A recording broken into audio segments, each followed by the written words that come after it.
Hi there, how are you doing? I hope you've had a really good couple of weeks. Mine have been fantastic and included a top week spent on holiday in Gran Canaria. I stayed in Playa de Engels with a mate of mine for 7 days, just chilling and relaxing in the brilliant sunshine. That is the Canary Islands trademark. During their last winter, the lowest temperature they had was 20 degrees Celsius. The trip, it's fair to say, did not get off to the greatest of starts though. We were waiting outside my friend's house for the taxi to take us to the airport at around 3:30 in the morning, when I got a phone call from the driver informing me that he was waiting for us at Luton Airport and he was just wondering where we were.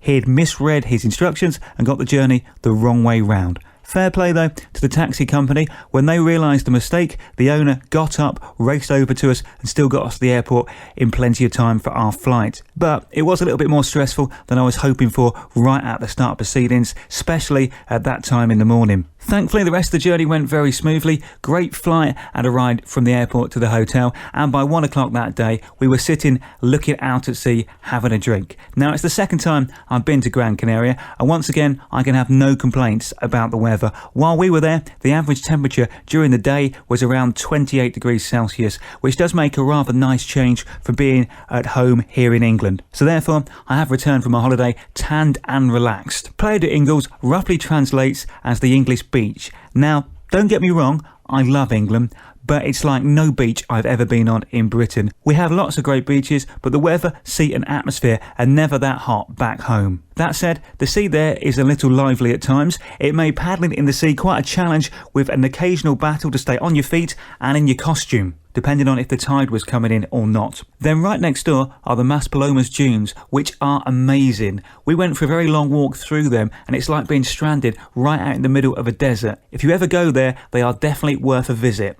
But just be aware, they do actually back onto a nudist beach, so you may see more sights than you actually bargained for. There are lots of Irish bars around, you could hardly move for them, but as a Quigley, this was fine with me, and I always made sure I went to at least one or two of them every night that we were there. All the people we met in the resort were really friendly and helpful. It was a nice place. We also found this really excellent beach bar called Sahara, which during the afternoon had a guy with a guitar playing and singing a variety of cover songs. He was really good, although I think he was Spanish and just kind of learnt the English lyrics to each one, which did lead to a couple of, shall we say, interesting pronunciations of certain words. Our particular favourite was just one word during his version of Matthew Wilder's Break My Stride. Each time I hear that song in the future, it will remind me of this holiday. I've got to keep on moving.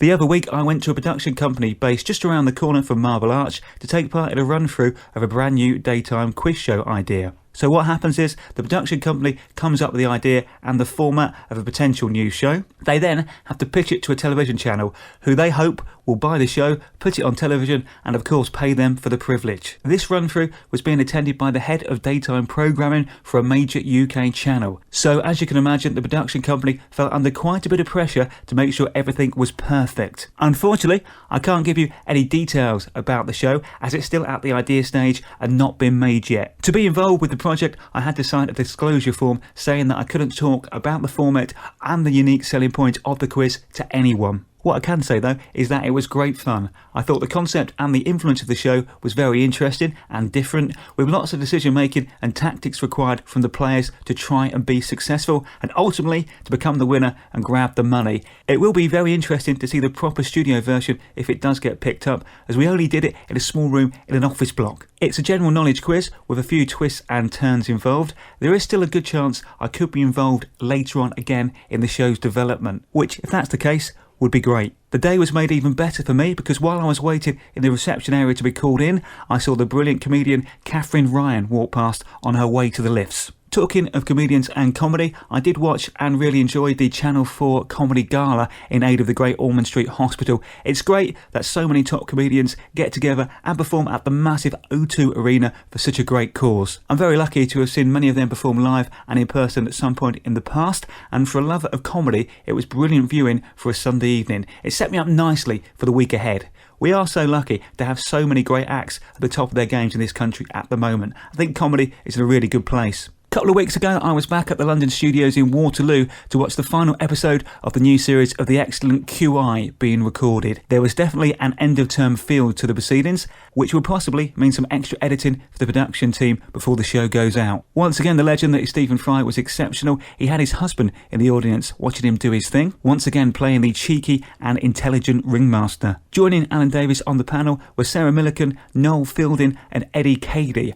I do like seeing this show live. Seems weird to say, but it's just like watching it at home, except they talk for longer, tell more jokes, and answer more questions. So you kind of get more for your money. Then, of course, it's scaled down for television to meet the specific time requirements of its slot. I've seen Sarah Millican before, and she was brilliant as ever. Noel Fielding is great too. It's the way his mind works, which means he goes off in these incredible and very funny tangents. And it was the first time that I've seen Eddie Cady in action, and he was fantastic, very funny as well. Just to prove what a true professional Mr. Fry is, at the end of television recordings, they have to do what they call pickups before they let the audience go, which is basically redoing bits that did not go well for a number of different reasons, sometimes technical and sometimes human error. But at the end of the QI recording, Stephen Fry only had to do one quick piece again, which of course he did first time, so that was it and we were all done. I can't wait for the series to start later on this year on the BBC. It's going to be another cracker. This weekend then, it was the Glastonbury Festival from the world famous farm in Pilton, Somerset. While I was working in Yeovil, I was lucky enough to be able to go along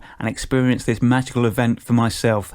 The first time I went, it was for the whole weekend, from Thursday through to Sunday. It was with Robbie Lane, a colleague and friend of mine from the radio station we were working at the time. We had backstage passes and got to pitch our tent in the backstage campsite, which was brilliant. This is just behind the two main stages, the pyramid stage and the other stage. Backstage, there was a bar and a cafe, plus there was a special path to get to each of the two big stages, which meant it was possible to move between them in about 10 minutes, which, if you have ever been to the festival, you will know will normally take at least 40 minutes to get between them if you were going the public access way there. Obviously, I had an amazing time and saw so many great performances from lots of different acts and bands, including the Waterboys, Lily Allen, Amy Winehouse, Kaiser Chiefs, Arctic Monkeys, Killers, Paul Weller, The Who, Shirley Bassey, Iggy Pop, Manic Street Preachers, Arcade Fire and Kasabian, to mention but a few. Great times, even if it did mean sleeping in a tent for the entire weekend. While we were there living backstage for the weekend,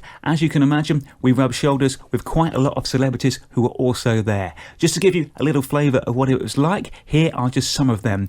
Will Young, Mark Owen, Stephen Merchant, Kate Moss, Keith Allen, Harry Enfield, Dara Breen, Joe Wiley, Mark Radcliffe, Phil Jupitus and many, many more celebrities we bumped into while we were there. It was awesome to be soaking it all in. The site it is held on is huge and there is so much going on, you're always going to miss more than you will actually ever get to see there. It's brilliant fun though. For the second time I went, I'd literally just popped along for the Sunday to see Mark Ronson, Neil Diamond, Skellington for Girls and The Verve. I did again though have backstage access, so I did make sure I visited the bar area, so once again I got the full VIP Glastonbury experience. I really enjoyed watching this year's coverage on TV. Some great performances. I thought Paloma Faith was fantastic. Lionel Richie owned the pyramid stage completely. Kanye did what Kanye does.